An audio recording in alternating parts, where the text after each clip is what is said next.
Hello children.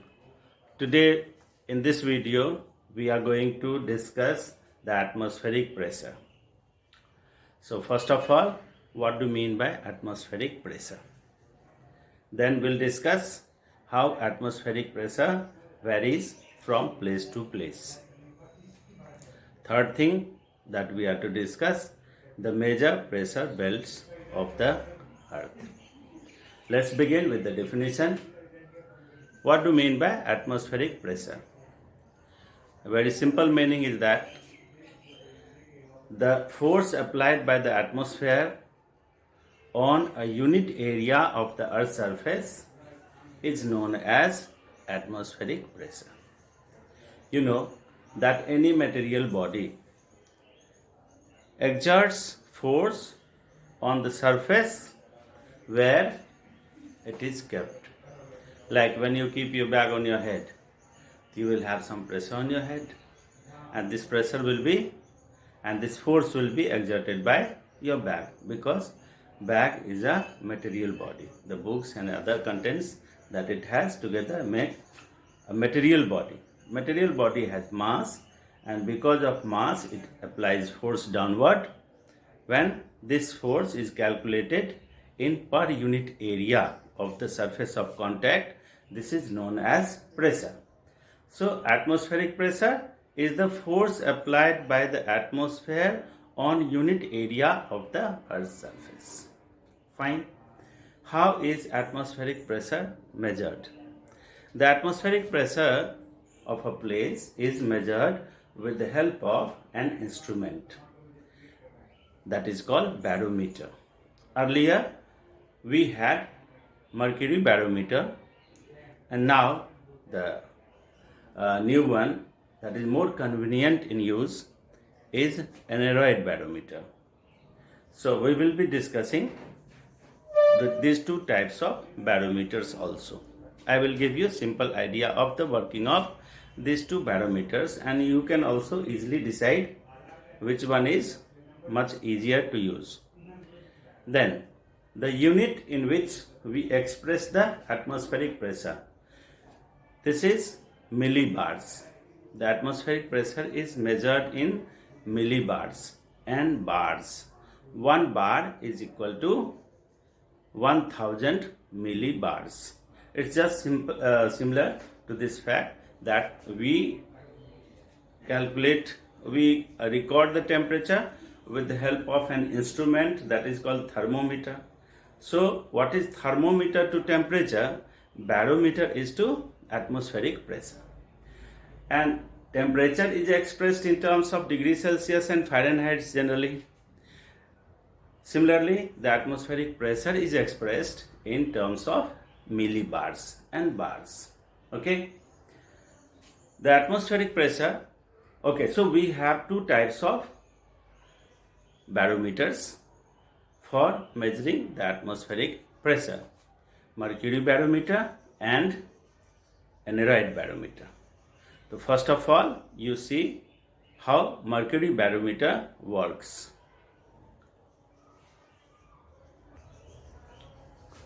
Okay, now you see in this diagram that there is a cup shaped container. It is filled with liquid, that is mercury, and this is the inverted tube. This is the tube, and fill it with mercury. Its length is 1 meter. Now invert it upside downward and place it in this tub. You will find that some small space is vacant. Now this is vacuum. How it works? That the atmosphere exerts pressure on the surface of mercury. This is mercury, and in this tube also mercury is there. The atmosphere exerts pressure on the surface of mercury. When more pressure is exerted, this mercury is pushed into this tube, and then the level of mercury in this tube will rise. And when the atmospheric pressure is less, then some liquid, some mercury from this tube comes out. When it comes out of the tube, the level of mercury in the tub will rise, but here this level will fall down. The mercury level in the tube will fall down, and here it is graduated, and this way the reading is taken from here. This is called mercury barometer. So I hope you must have understood that handling this kind of barometer requires lots of precaution. Otherwise, the tube will fall down or the liquid may drain out. So difficulties will be there. Now we have an advanced barometer, that is aneroid barometer. The main function, I have given you the diagram in the content. You'll see that, and you will come to know that aneroid barometer consists of an empty metal box. An empty metal box. And this metal box is empty, completely vacuum. Okay, and there is some part connected to it, that is a spring.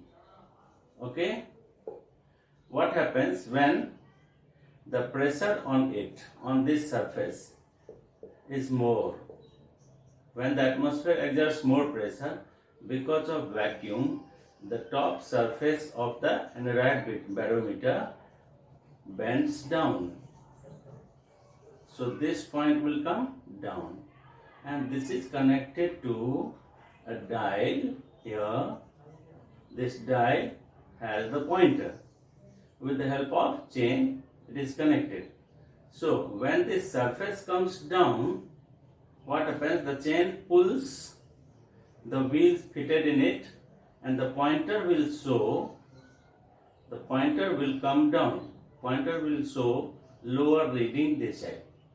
When the pressure is less, pressure increases. When pressure increases, the surface comes down, so the spring pulls it, and chain is there. That chain will pull the wheel fitted in this dial, and the pointer will show increase in the reading, right side. When the pressure is less, then this surface will go up, and the chain will work in opposite direction, and the pointer will go to left side on the dial, and this shows decreasing atmospheric pressure. So this is the simple working of aneroid barometer. The main advantage of this barometer is that it is very small in size, pocket size. You can easily keep it in the pocket, and this is very easy to handle. Very clear reading comes on the dial. You can also use it as altimeter. That means measuring the height of a place above sea level. Okay, so this is called aneroid barometer. Now the second thing, that how the atmospheric pressure varies from place to place.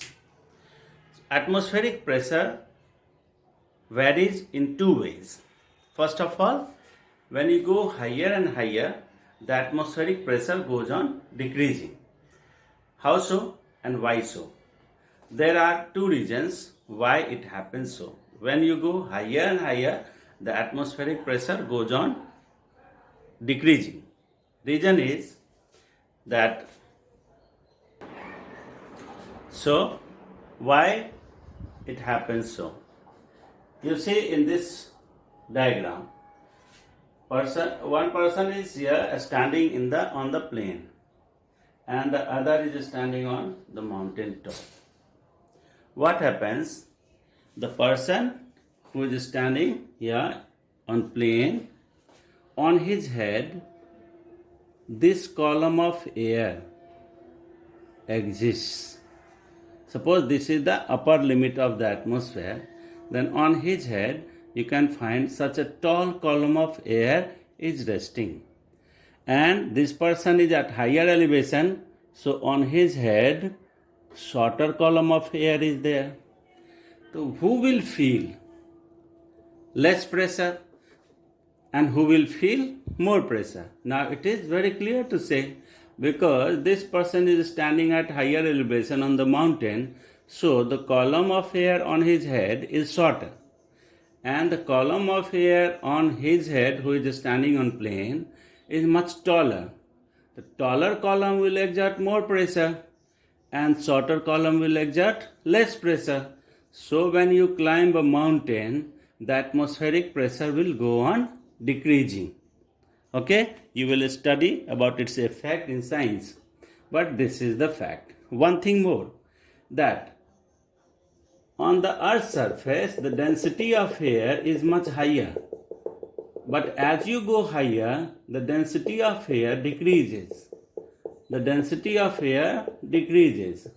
Okay, near the Earth's surface air is very compressed and very dense. Dense air can exert more pressure, but here the density of air is less. As you go higher, the density of air decreases more and more. Air becomes rarer, and so this less denser air will exert less pressure and more denser air will exert more pressure. So there are two reasons why the atmospheric pressure decreases as we go higher and higher. Let's conclude. First reason is that when we are at lower altitude, lower elevation, there is taller column of air on our head that exerts more pressure. When we are at higher elevation, then shorter column of air exists on our head, and so the pressure is lesser. Secondly, near the Earth's surface, the air is very dense and denser air exerts more pressure. As we go higher, the density of air decreases and so the pressure also decreases. Okay, these are the two reasons why the atmospheric pressure decreases upwards.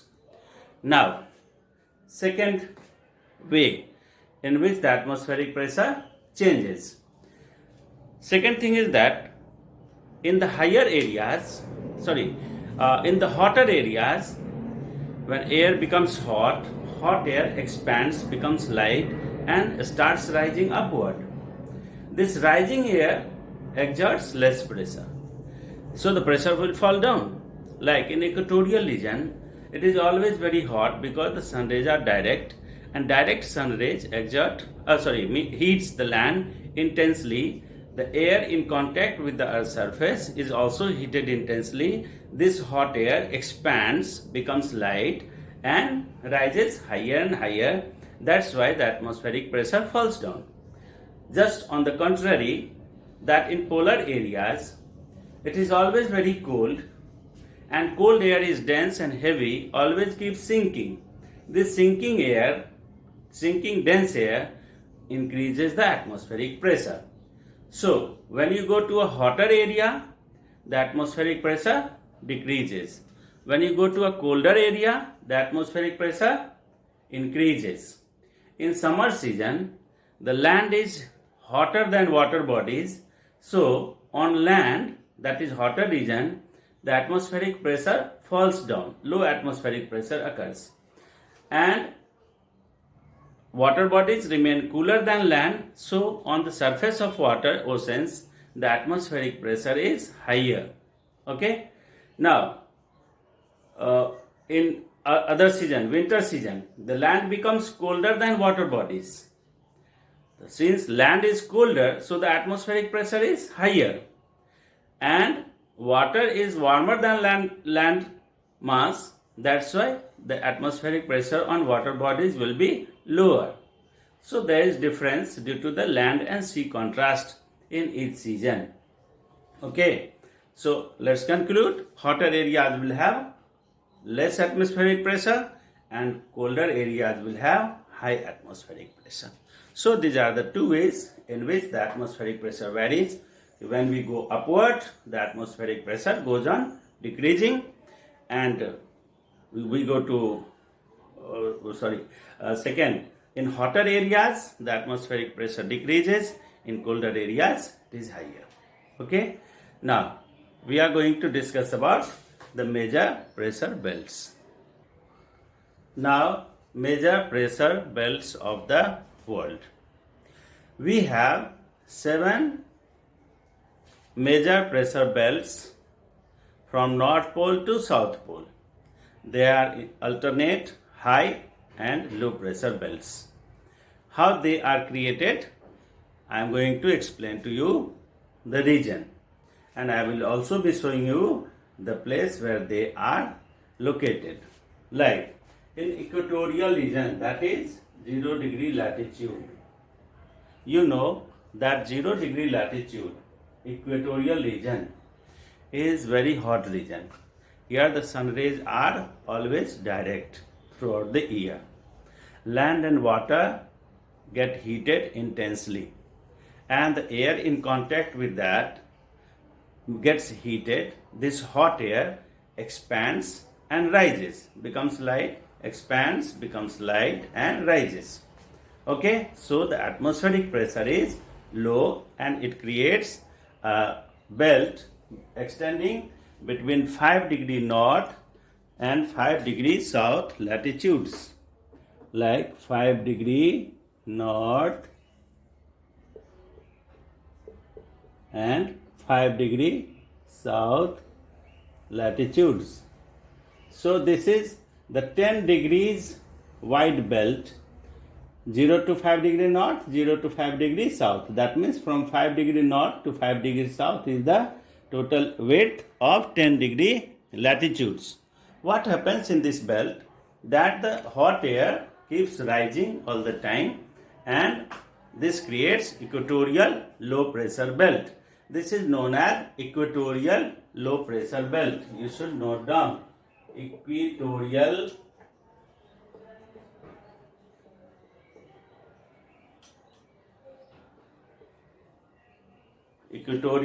low pressure belt. Okay, now the air that rises in equatorial region,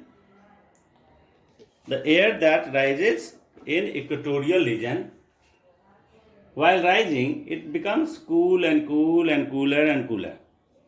On reaching considerable height it becomes heavy, and so this air starts traveling towards the North Pole and towards the South Pole.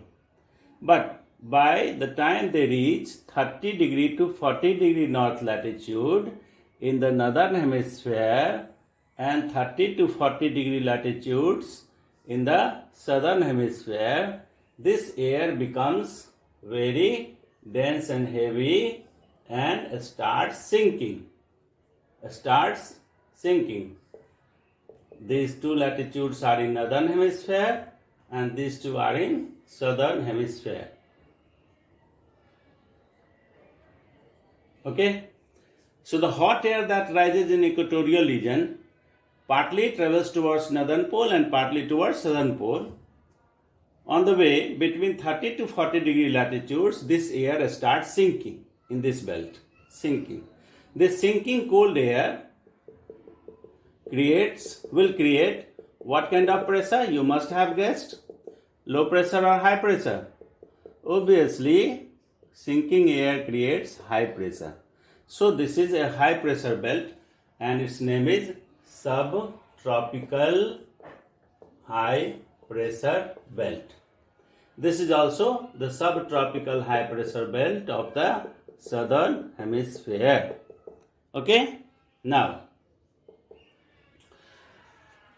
polar regions, North polar region is always very cold. South polar region is also very cold. And in colder region, what kind of pressure you expect? Very high pressure. So this is North polar high pressure belt. And this is South polar high pressure belt. Now another type of belt is very interesting. That we have low pressure belts between approximately 60 to 70 degree north latitudes in the northern hemisphere, 60 to 70 degree latitudes north, because this is northern hemisphere, and 60 to 70 degree latitudes in the southern hemisphere. In these two areas, though they are high latitudes, they have low pressure. How it happens so?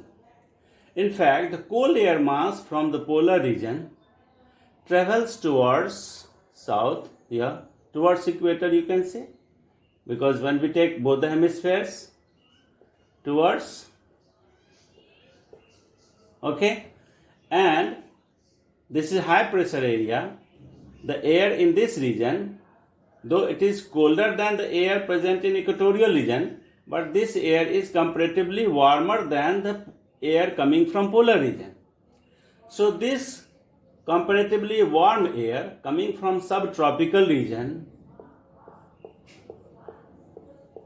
from polar region cold, dense, heavy air comes, and from subtropical region comparatively warm and light air comes. Since they two are of different nature, they cannot mix up thoroughly. They mix up only in their frontal area. They create a frontal zone in which warm air rises on the edge of cold air mass and also pulls up some cold air there. So here you will find there is a narrow frontal zone where the warm air coming from subtropical region keep rising, and also pulls up some cold air from the frontal zone that comes from polar region. And this rising air creates low pressure. So this is, and it is near the pole, so we call it subpolar low pressure belt. There is the same thing in southern hemisphere also, that warm air, comparatively warm air coming from subtropical high pressure belt and very cold air mass coming from polar region, they meet in a narrow belt between 60 to 70 degree latitudes, and the same situation is created, that is warm air rises along the edge of cold air mass, and this creates low pressure in southern hemisphere also, and this is also known as subpolar low pressure belt. So total you have 7 major pressure belts from north to south. Let's conclude. Polar area, polar high pressure belt. This is subpolar low pressure belt, and I have given you the region. This is subtropical high pressure belt, where the warm air that rises in equatorial region gets cold and sinks in this belt, so high pressure in subtropical region. This is equatorial low pressure belt. Because of intense heating of land and water and air rises, low pressure is created. That air falls down in this belt, subtropical belt, high pressure, subtropical high pressure. Here near the polar area, subpolar low pressure belt, two types of air masses meet together and warmer one rises. Then this is polar high pressure belt, and it is because of extremely low temperature throughout the year. So I hope that you have understood how these 7 major pressure belts have been created. But one thing, you know that the ultimate source of energy is the sun. And you know that the sun is stationary and our earth is tilted at its axis and keeps revolving around the sun. So because of its tilting axis, sometimes the northern pole and sometimes the southern pole. Sometimes the northern hemisphere and sometimes the southern hemisphere gets inclined towards the sun. So when the northern hemisphere gets inclined towards the sun, all these belts shift northward by 5 degrees. That means this one will go where? This will shrink by 5 degrees. The polar high pressure will shrink by 5 degrees and this one will extend by 5 degrees.